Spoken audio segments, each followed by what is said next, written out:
just finished watching the Brother Lodcast video.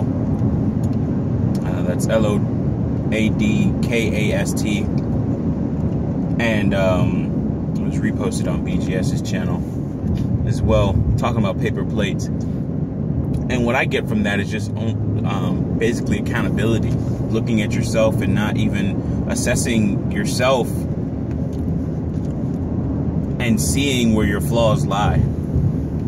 Talks about a woman that he was talking to, or had recent dealings with, and as I keep on saying, it's kind of like my little theme song: don't save them, they don't want to be saved. Like, a lot of these men and women don't want to be saved. They don't want to look at themselves. They don't want to say that, hey, listen, you know, I have a problem, I need to fix it before the coming and impending doom. I don't want to do anything that's going to change my life in a good way. I don't want to make decisions that will hopefully help me in increasing the fruitfulness of the things that I do, of my investments, of my investment in monetary investments and time investment, and the investment that I make in other people and in my environment in general.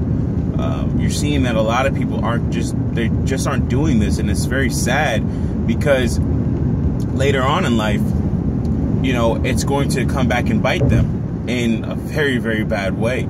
And not to say that even if you make an investment, especially in a business, which is kind of like my thing, it's like, it doesn't mean that, hey, it won't make you some type of money. But if we're looking at, or that it won't cause you to lose money, I should say. But we're looking at more and more people aren't making these investments. People aren't doing the things that they need to do to actually ensure that ensure their own financial success into the future, especially into retirement. And all they're doing is talking about bullshit and not doing anything to prepare for the future. You know, a lot of people, there's a lot of grasshoppers out here and very few ants. If you look at the old child's fable, old story of the ant and the grasshopper, and how that worked out for the grasshopper when it came to the winter. And, you know, it goes into some of the things that we've always been taught about. I just re-listened to the richest man in Babylon, talking about, you know, saving 10%, only living off of 70% of your income, and things like that, to ensure that you can weather any storm, you know, weather any financial storm need, pay down your debts, pay who you're supposed to on time and and keep in good standing with them, you know, doing things like that. Now, everything doesn't work out as much as you want it to, but at least you have to do that whole bit of introspection and put things on paper, or just look in the damn mirror sometimes and say that, hey, my life is the way it is because of me and my decisions.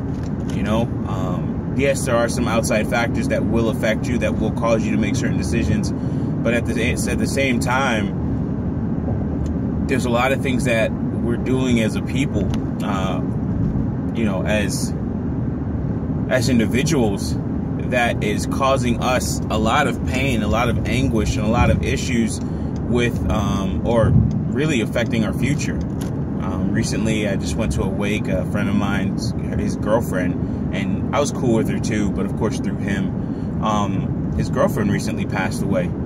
And, you know, sadly, he would tell her, like, listen, you got to stop. You got to take better care of yourself. And this wasn't a big girl.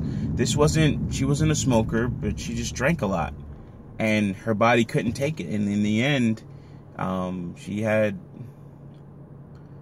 liver and pancreatic failure, I believe. So, and, you know, he's taking it real hard, but he tried with her. He really did try. Beautiful girl, very pretty, but she had problems, you know, and she just could not let certain things go. She couldn't stop what she was doing.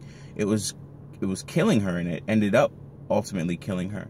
And that's kind of my thing nowadays, where I can understand Edward's $100,000 Black People Plan or Cerulean's 2/3 plan.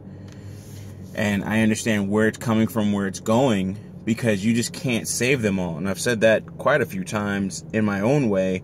And I'm starting to see that, you know, a lot of the things that I've been saying is the same thing that these gentlemen have been saying as well.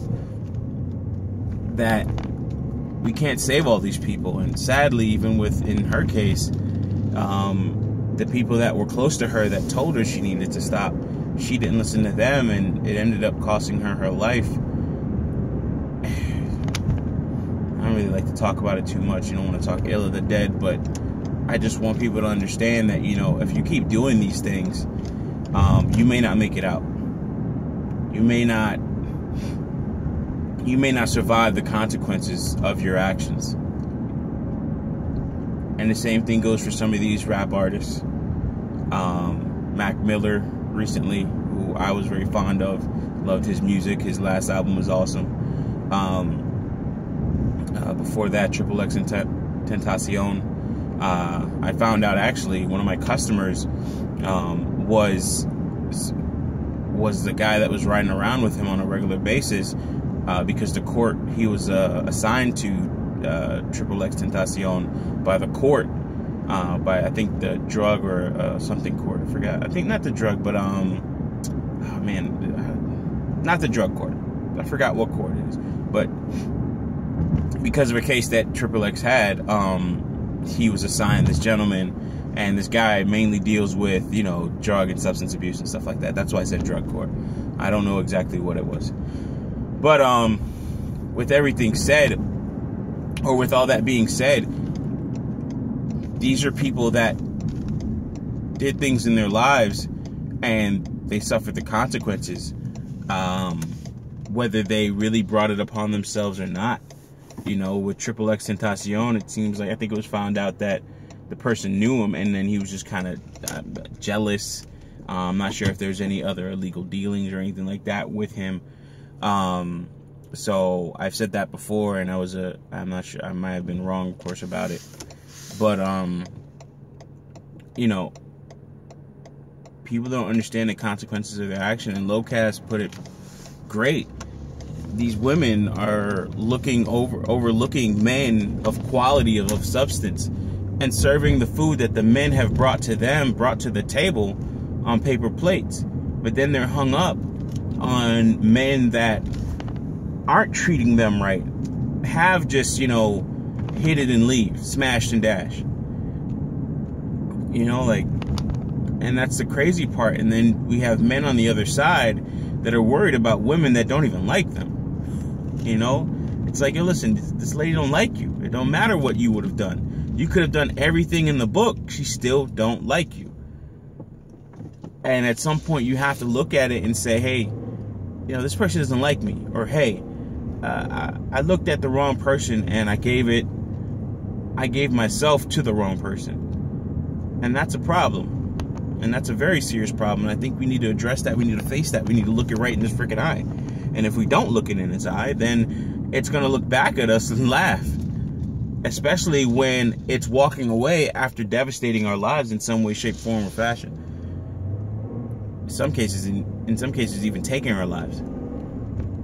So, again, introspection is very key. Looking at yourself, putting yourself on paper, looking at what your value truly is. Asking other people in some cases what your value truly is, and ask them to be honest with you and not BS with you. You know, put yourself in outside of your body, and then put yourself in other people's shoes when they look at you. Ah, crap. And look at you. So think about these things, you know. Again, look at Loadcast's video, Loadkast. I think it's like a paper plate women or something like that, serving on paper plates, or paper plate sisters or something like that. So check that out, and as always, thank you.